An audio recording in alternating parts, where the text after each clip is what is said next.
루터와 튜빙글리를 정심으로 살펴보는 교회 갱신의 과정을 공모하러 오신 여러분을 환영합니다. 정말 거대한 희망으로 시작됐잖아요? 그런데 불과 10년 만에 왜 돌이킬 수 없는 분열을 맞이하게 됐을까요? 그 결정적이었던 순간들을 지금부터 저와 함께 따라가 보시죠. 자, 시간을 한번 1521년으로 돌려보죠. 마르틴 루터가 보름스 의회에서 황제 앞에 딱 서서 자신의 신념을 굽히지 않았을 때, 와, 정말 유럽 전역의 개혁에 대한 열망이 하나의 거대한 물결처럼 터져 나왔습니다. 모두가 오직 믿음으로를 외쳤고 드디어 교회가 새로워질 거라는 희망에 가득 찼던 정말 그런 시기였어요. 그런데 딱 10년 뒤를 볼까요? 풍경이 완전히 180도 달라집니다.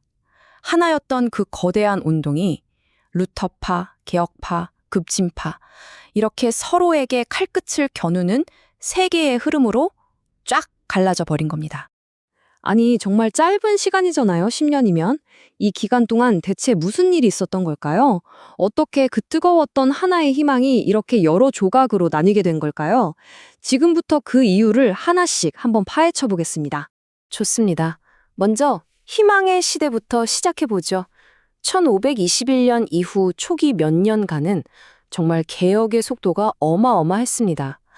로마로부터 벗어나자 이 공동의 목표 아래 교회가 그야말로 혁명적인 변화를 맞이하고 있었죠. 가장 먼저 눈에 띄게 바뀐 건 바로 예배였어요. 여러분 상상해보세요.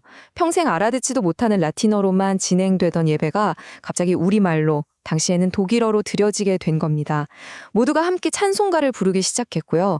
이게 바로 모든 신자가 하나님 앞에 동등한 제사장이라는 그 유명한 만인 제사장 교리가 실제로 구현된 거죠. 더 이상 성직자만 특별한 존재가 아니게 된 겁니다. 정말 엄청난 변화였죠. 하지만 로마로부터 벗어난다는 이 구호가 모두에게 똑같은 의미는 아니었던 것 같습니다. 곧바로 첫 번째 내부 갈등이 터져 나오거든요. 바로 훨씬 더 급진적인 개혁을 외치는 사람들이 등장한 겁니다. 루터와 이 급진파의 생각은 정말 뿌리부터 달랐습니다. 루터는 보세요. 복음이 먼저 사람들의 마음에 스며들어서 마음이 바뀌어야 한다고 믿었어요. 그런데 칼슈타트나 토마스 뮌처 같은 급진파들은 아니 언제 그걸 기다리냐 했던 거죠. 당장 눈에 보이는 것부터 바꿔야 한다면서 성상을 부수고 유아 세례를 거부하는 등 즉각적이고 때로는 폭력적인 변화를 밀어붙였습니다. 바로 이 개혁의 속도와 방식을 둘러싼 갈등이 첫 번째 균열이었던 셈입니다. 루터에게 개혁이란 인간의 힘으로 억지로 밀어붙이는 게 아니었어요. 그의 이 말이 그 핵심을 보여줍니다. 나는 그저 기도하고 설교했을 뿐입니다. 말씀이 모든 것을 했습니다. 바로 이거죠. 강제적인 힘이 아니라 오직 말씀만이 진정으로 사람을 변화시킨다는 믿음. 이것이 바로 루터가 급진파와 완전히 등을 돌리게 된 결정적인 이유였습니다. 신학적인 논쟁은 안타깝게도 논쟁으로만 끝나지 않았습니다. 곧 끔찍한 사회적 폭발로 이뤄지고 말죠. 바로 농민전쟁입니다. 이 사건은 개혁운동의 전체 흐름을 완전히 바꿔놓은 정말 중대한 전환점이 되었습니다. 1524년에서 25년까지 불과 1, 2년 사이에 이 반란으로 목숨을 잃은 농민의 수가 무려 10만 명에 달했습니다.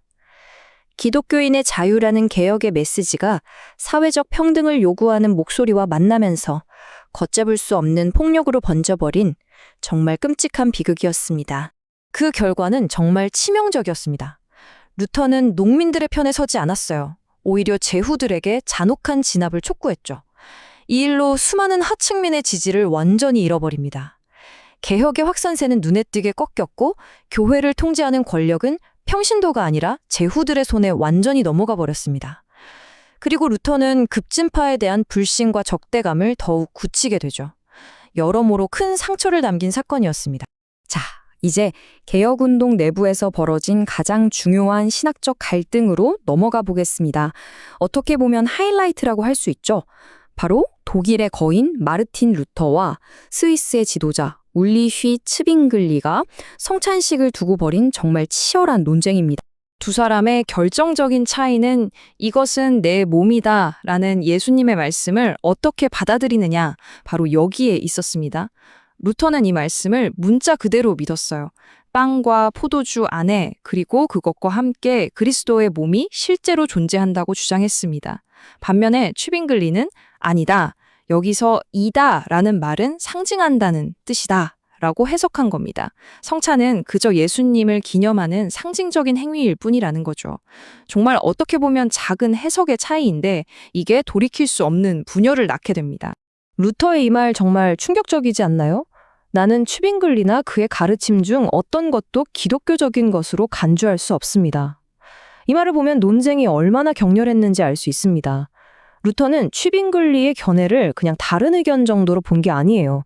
기독교 신앙 자체를 부정하는 거의 이단적인 생각이라고 여겼습니다. 그러니 타협의 여지가 전혀 없었겠죠. 이로 인해 개신교 진영의 분열은 이제 돌이킬 수 없게 된 겁니다. 결국 1520년대 말이 되면서 이 분열을 완전히 확정짓는 사건들이 연이어 일어납니다. 개신교 운동은 이제 말 그대로 돌아올 수 없는 강을 건너게 된 거죠. 1529년에 열린 마르부르크 회담이 바로 그 상징적인 사건입니다. 당시 카톨릭의 위협이 워낙 거세니까 개신교도들끼리 정치적으로 힘을 합치려고 모인 자리였어요. 그런데 결국 이 신학의 벽을 넘지 못했습니다. 그 유명한 일화가 있죠.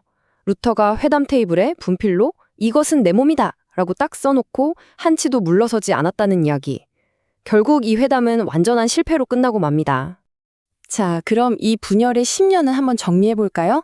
1522년 급진파와의 결별로 첫 균열이 시작됐죠. 1525년 농민전쟁으로 사회적으로 크게 분열됐습니다. 그리고 1529년 마르부르크 회담에서 신학적으로 완전히 갈라섰습니다. 결정적으로 1531년 취빙글리가 전투에서 사망하면서 화해의 길은 사실상 완전히 막히고 맙니다.